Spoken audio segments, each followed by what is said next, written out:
बारामती लोकसभा मतदारसंघात एक महत्त्वाचा विधानसभा मतदारसंघ म्हणून इंदापूर तालुक्याची ओळख आहे।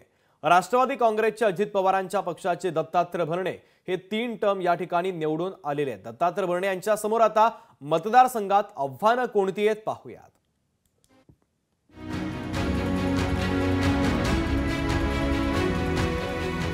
इंदापूर तालुका हा पुणे जिल्ह्यातील एक महत्त्वाचा विधानसभा मतदारसंघ आहे।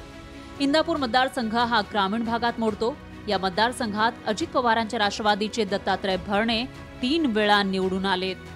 दत्तात्रय भरणे यांच्याकडे मतदारसंघातील नागरिकांच्या मोठ्या अपेक्षा आहेत। या मतदारसंघात 2 नद्या असल्याने बागायती भाग मोठ्या प्रमाणावर आहे। तर या ठिकाणी रस्ते, वीज, पाणी यासह स्थानिक पायाभूत सुविधांसोबतच अनेक राज्यस्तरीय मुद्देही प्रलंबित आहेत।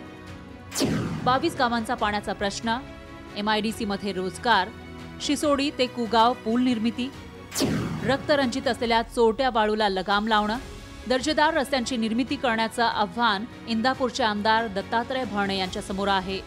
छोट्या मोठ्या समस्या दत्तात्रय भरणे यांच्या समोर या 5 वर्षात असल्याने ते यावरती कशा पद्धतीने मात करणार हेच पाहणे सध्या औत्सुक्याचे ठरणार आहे।